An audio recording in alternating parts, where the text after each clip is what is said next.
Right, today's video I'm going to try and fix this solenoid. This is a little solenoid off my lawnmower and it's been annoying me for a long time, and that's finally got to a point where I'm going to have to do something about it. Solenoids are usually either, I suppose you could say they're consumables in a way, but you can sometimes get more life out of them with a bit of a tear down and clean up, which is what I'm going to try doing. And I've done this before and other stuff, like even car solenoids and like big car starters. I've done this many years ago on my old ancient Toyotas and the actual big chunky solenoid which is used on the main starter on the car, right? So I've done it on those and they're good success and they've lasted for the rest of the life of the car. So I'm fairly confident I can actually open this up and actually get this working nicely as well, as long as I can get it opened up far enough. Okay, there we go.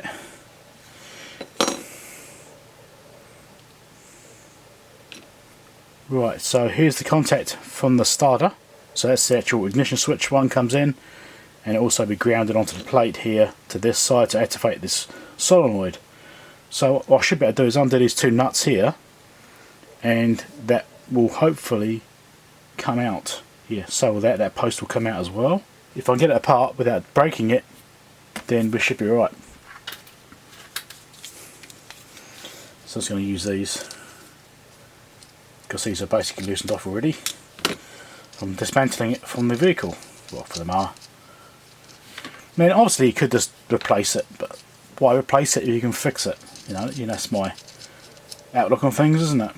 You know, if I can repair it, that's what I'll do. I've got to be careful not to rip this wire off that's just here.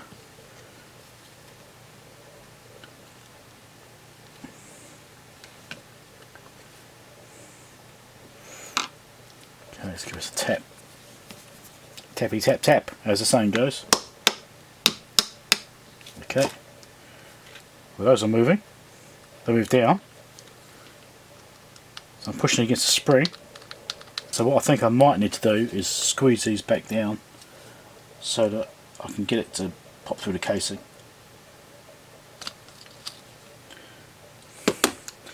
And try to slide the whole assembly out in one go.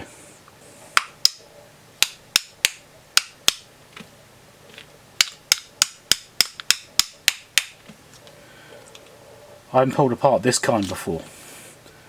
So I've pulled apart car ones in the past, proper automotive ones, and fixed those. First time I've done this type. So it's a bit of experience for me as well, seeing what's inside here. It is moving. So I've got to be careful not to rip this wire off because it is bonded.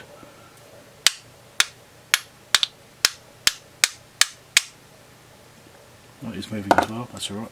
Try and pull it through. I mean, it may not be fixable, it might just be a case of, well, it is what it is, but I don't think that is going to be the case. There you go, we're just about there. Right. Where did that bit go? It's on the floor of doom. I'll find it in a second. Spring. Right.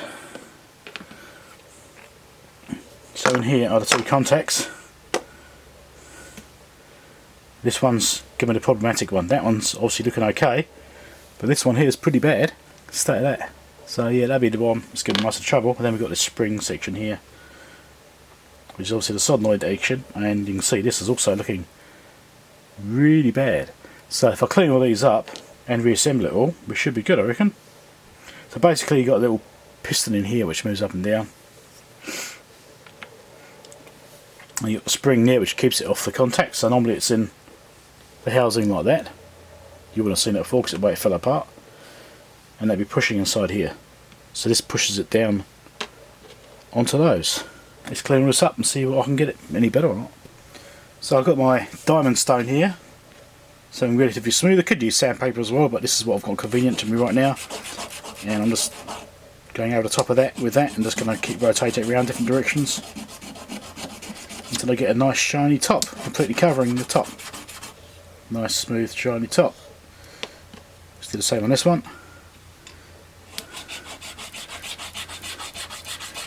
See, it's a bit pitted and stuff, it's not flat at all, is it?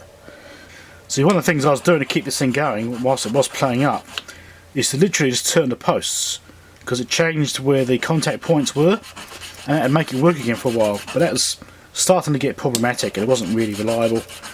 So that's those two services done. That's only half the problem. We've got to do this one now. I think that's where most of the problem actually is. So I don't think I'm going to use a stone straight away. I'm going to go scrape first, then I'll stain it afterwards. So I was just going to fill my stone up with crud. See, it's pitted away there, and there's some pitting here. Yeah, so this contact surface is not good. Yeah, because it's quite a mess.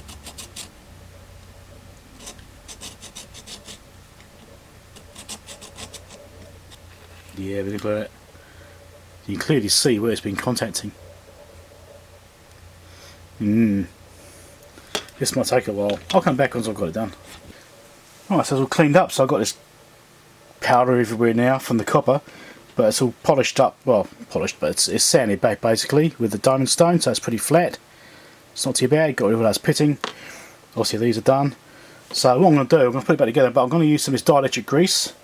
Put this, so a little bit of this in there just to help stop any corrosion going on inside those surfaces, which should also help longevity. How much that's really needed, I don't know. So I'm just going to chuck those back in, orientate the correct around. I do key in, put some dielectric grease in there, both those contacts. It should just help with the corrosion side of things. And I'll do it on here as well. I mean, it'll still work fine as a starter like this, you know. The grease will just help with the corrosion and help protect it and make sure it doesn't oxidise too badly. Just a little bit of that in there like that. I should be able to drop that back in. That should sit inside. Right, so it's sitting in there now. So let's put these posts, bolts back in again to hold the bolts in. Put the nuts back on. So fighting that as well. Helped us initially to help get it apart, but we didn't want to dump that now. So there you can see how to disconnect. Only on that very edge there. It's not actually much contact area. It's only really small contact area if you think about it. Not much at all. Put this back in. I've given this a bit of a scrape around the outside as well to try and remove the corrosion from that. To hopefully help that to go in, because it was a bit tight getting it out in the first place. There we go. See, to squeeze this out, it's not quite fully in. There we go. The other thing is these are sitting against the back of this plate. That's the earth contact. So I should give this a bit of a scrape as well, just a little one. And put some dielectric grease on that too, just to help that part. Because without that, it won't get enough contact for the switching side of it. Yeah, so even here's a bit of corrosion and shit just there. That's right, it's only a little bit. So I think when I did that, I bent these up a bit. So when I was trying to get it out, which might be a good thing, just to help with the contact. So we'll give this a bit of a brush just there, like that. Freshen those up. It's only on the very edge, but it's contact anyway. And we'll put some grease on this, just to make sure it's going to have no corrosion issues on the edge. We've got this rubber gasket here. I think it's that way around.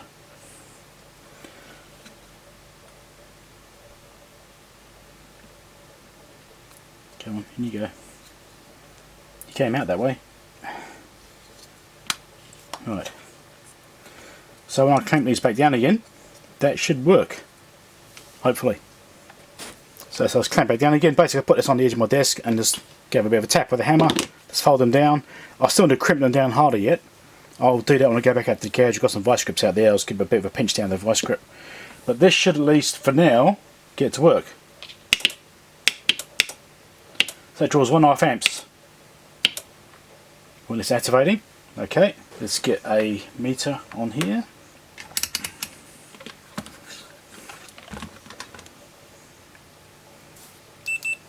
Stick that across there. Just do it that way. Pinch them together, should be right. Yep.